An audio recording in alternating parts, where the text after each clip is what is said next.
Baik, assalamualaikum warahmatullahi wabarakatuh. Hari ini jumpa lagi dengan saya di materi fisika kelas 10. Melanjutkan yang kemarin. Kemarin baru selesai tentang perkalian vektor. Selanjutnya tinggal 2 subbab materi lagi, yaitu mengenai posisi partikel suatu bidang,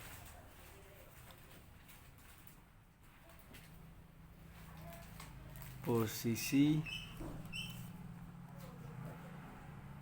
partikel suatu bidang. Nah, ini 2 dimensi. Oke, perhatikan baik-baik. 2 dimensi itu biasanya terdiri dari 2 sumbu simetri. Ada sumbu X, ada sumbu Y. Nah, misalkan vektor posisi ini biasanya dilambangkan dalam bentuk R. Nah, kalau dalam sumbu X itu misalkan ada 2 buah vektor. Karena ini ada sumbu Y, berarti dinamakan dengan 2 dimensi. Misalkan di sini ada vektor terbalik ini ya. Ini X, ini Y. Misalkan di sini ada vektor Y. Vektor Y itu biasanya dilambangkan dengan simbol vektor J. Ya. Kemudian di sini ada vektor X, saja dilambangkan dengan vektor I di sumbu X.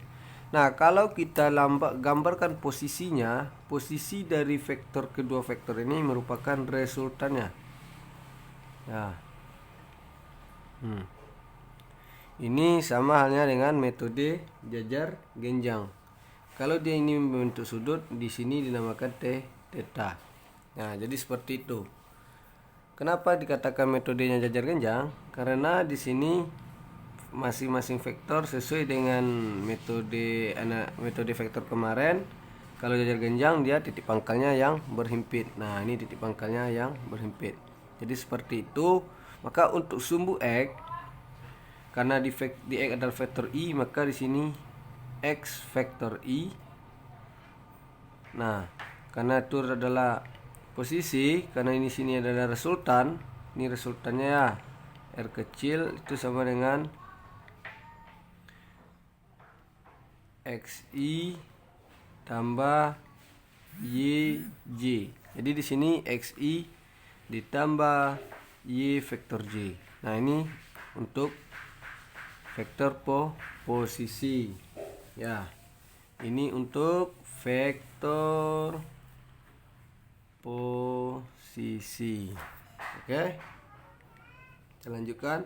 Bagaimana cara menentukan besarnya vektor posisi? Nah, untuk besarnya vektor posisi sama dengan yang kita pelajari sebelumnya. Pakai resultan. Karena di sini R, posisi itu R, maka di sini R mutlak sama dengan akar dari vektor X kuadrat ditambah sumbu Y kuadrat.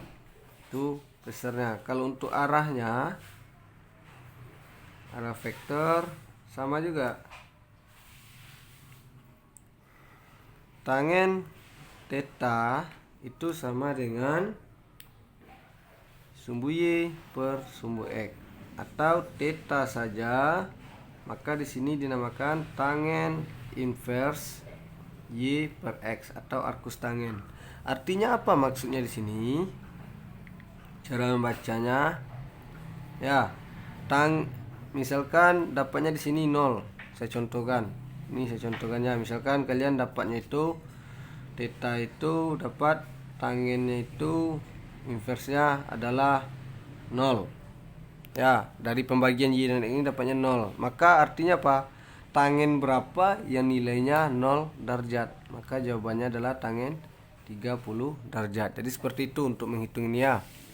Untuk menghitung sudutnya, ini artinya tangen inverse atau arcus tangen. Kalau kita bacanya terbalik kita. Tangen berapa? Yang nilainya 0 derajat. Maka dapat tetanya adalah 30. Ya, tangen berapa yang nilainya 0 adalah 30 derajat. Jadi seperti itu cara menentukan tangen itu. Jadi jangan ragu pula ya. Oke, kita lanjut. Ada yang kedua. Namanya perpindahan.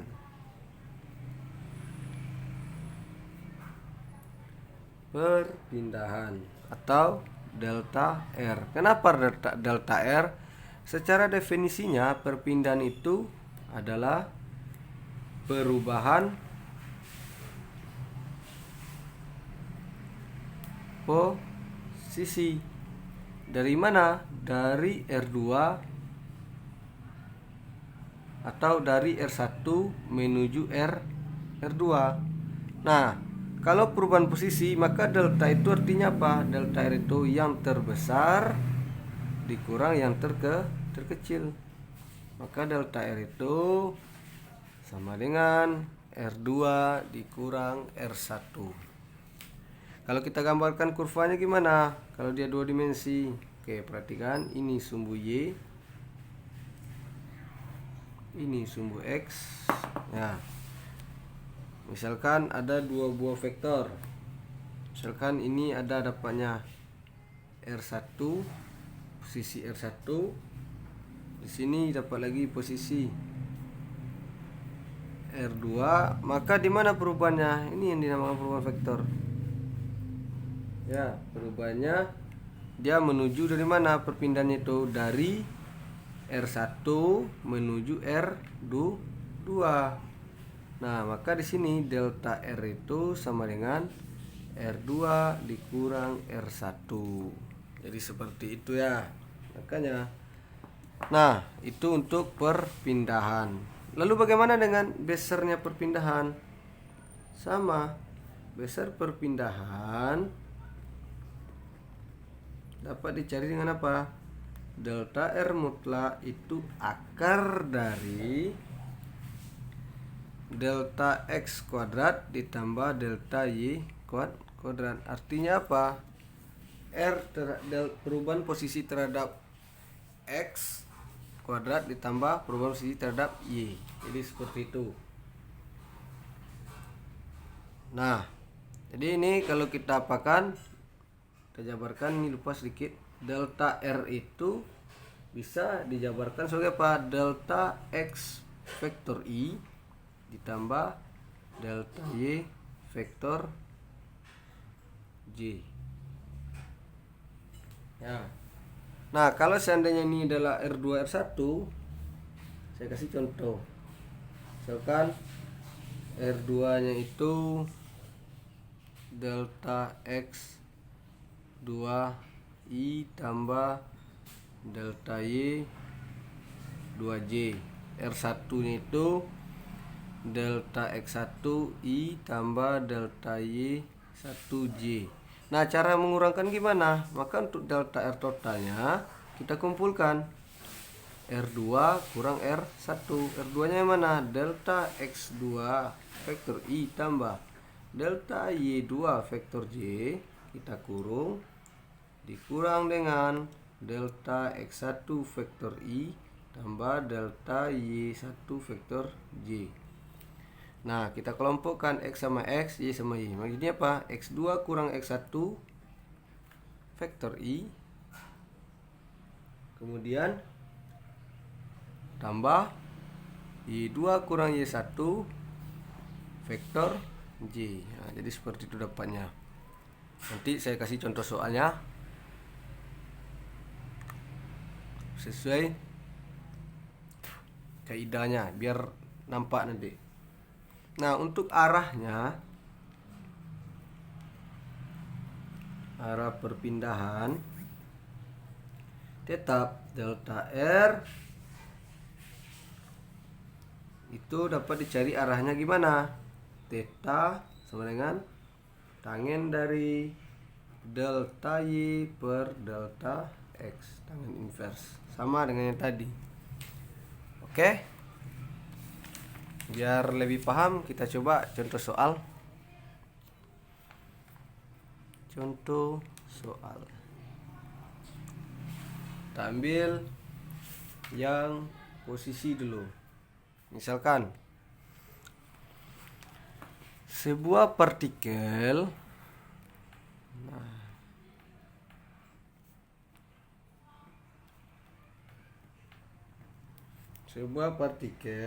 bergerak dengan persamaan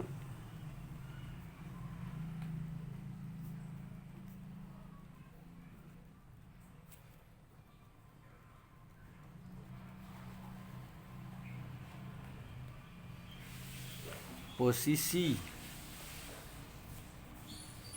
R sama dengan 4t² tambah 2 vektor I tambah 8t² vektor Y. Ya. Dengan R dalam meter dan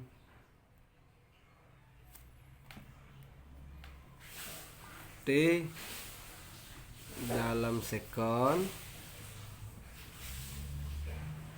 ditanya posisi partikel. Posisi partikel saat bergerak 1 sekon. Nah, coba partikel lebih baik. Caranya gimana? Kita tulis dulu posisi partikelnya. R sama dengan 4t². Nah, ini jawab. 4t² ditambah 2 vektor I tambah 8t² vektor J. Nah, karena waktunya di sini adalah T itu adalah 1, semua nilai T kita ganti dengan 1. R sama dengan 4 kali 1² tambah 2 vektor I tambah 8 kali 1² vektor J. Dapatnya berapa?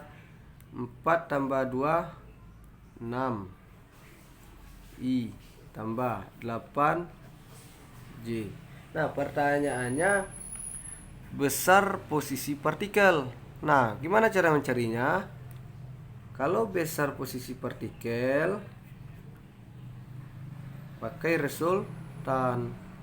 Yang pakai tanda akar itu R mutlak akar dari X² ditambah Y kuadrat. X-nya berapa?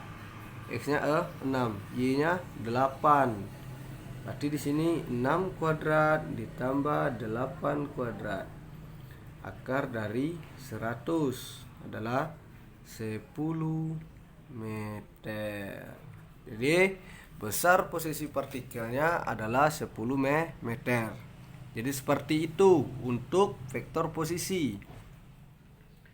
Selanjutnya kita coba lagi satu soal lagi untuk menentukan vektor posisi. Soal yang kedua itu sebuah partikel bergerak dengan persamaan posisi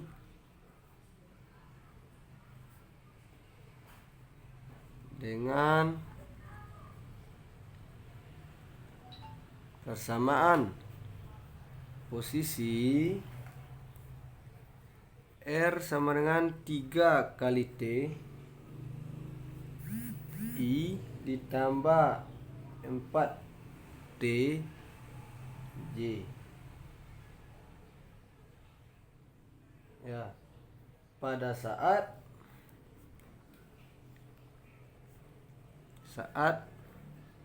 T 2 sekon. Yang ditanya kedudukan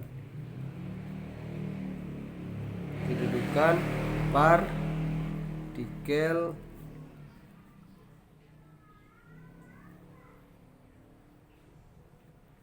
berapa.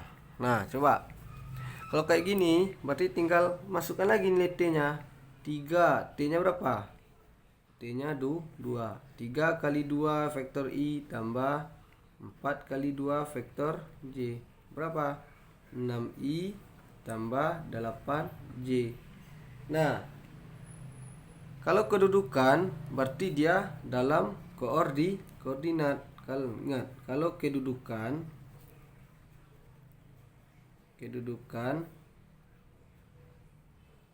dia nanti jawabannya dalam koordinat. Koordinat apa? X, Y. Mana yang X di sini? X adalah 6, berarti 6, Y-nya adalah 8. Jadi jawabannya 6,8 meter. Itu untuk kedudukannya. Itu contoh dari vektor posisi. Selanjutnya kita coba contoh untuk vektor perpindahan. Ya, perhatikan. Contoh vektor perpindahan. Contoh yang ketiga lagi ya. Misalkan sebuah partikel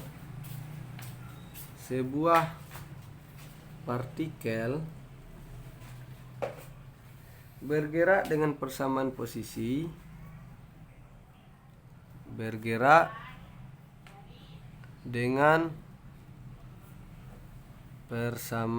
posisi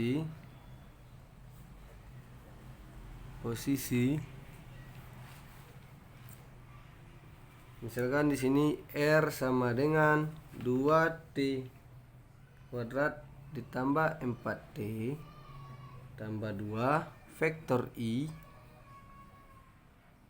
plus 3T kuadrat tambah 2 vektor J. Nah, tentukan perpindahan posisi benda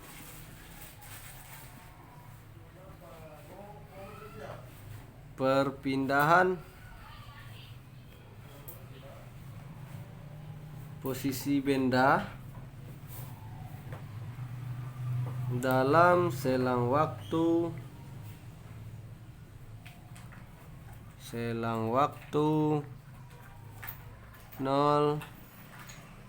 sampai 1 sekon. Nah, ini perpindahan. Coba perhatikan baik-baik. Perpindahan. Ada berapa selang waktunya? Berarti 0 sampai 1 sekon. Berarti T1-nya adalah 0, T2-nya adalah 1 sekon. Pertanyaannya, tentukan perpindahan. Tadi perpindahan itu sudah saya jelaskan. Perpindahan itu sama dengan perubahan posisi atau delta R. Kalau delta R berarti ada R2 dikurang R1. Jadi gimana caranya? Cari satu-satu dulu. Berarti pada saat T1 sama dengan 0, itu yang berlaku adalah R1. Masukkan R1 2T kuadrat tambah 4T tambah 2I tambah, ini R-nya ya, sorry, tambah 3T kuadrat tambah 2 vektor J. Nah, kalau untuk T1 sama dengan 0 itu adalah R1. Maka nilai T-nya semua ganti dengan 0. 2 kali 0 kuadrat tambah 4 kali 0 tambah 2 vektor I tambah 3 kali 0 kuadrat tambah 2 vektor J. Jadinya berapa? 2I tambah vektor 2J. Itu baru R1. Selanjutnya kondisi kedua sampai dia 1 sekon. Berarti T2 1 sekon. Nah, gimana caranya? Kita ganti semua nilai nilai T diganti dengan 1. 2 kali 1 kuadrat tambah 4 kali 1 tambah 2 vektor I tambah 3 kali 1 kuadrat tambah 2 vektor J. Nah, 2 tambah 4 tambah 2 vektor I tambah 3 tambah 2 vektor J. Jadinya berapa? 8I tambah 5J. Itu untuk R2. Sudah dapat R1, sudah dapat R2 nya, baru kita cari perpindahan. Maka perpindahan delta R2 kurang R1. Mana R2 nya? 8I tambah 5J kurang R1 nya 2I tambah 2J.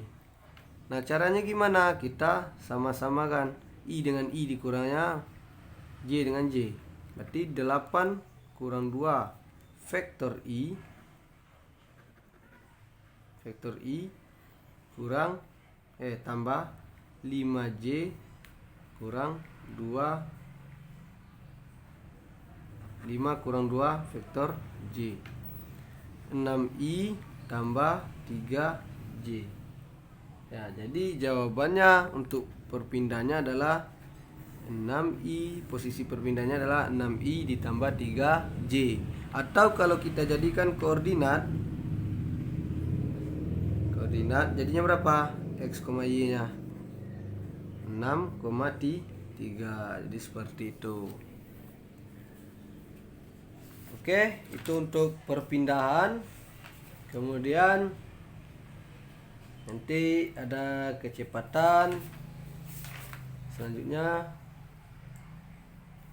mungkin kita sambung di video selanjutnya. Untuk kali ini saya cuma menjelaskan tentang vektor posisi dan perpindahan terlebih dahulu. Di video saya yang selanjutnya nanti ada kecepatan sama percepatan, kemudian terakhir gerak parabola. Oke, siswa-siswiku sekalian, semoga berhasil di ujian PTS-nya. Mohon maaf jika ada kekurangan. Jangan lupa ditonton YouTube-nya. Kalau ada yang kurang paham silahkan nonton berulang-ulang. Kemudian jangan lupa like, subscribe, and share, dan tekan tombol loncengnya. Baik, saya Pak Edo pamit undur diri. Assalamualaikum warahmatullahi wabarakatuh.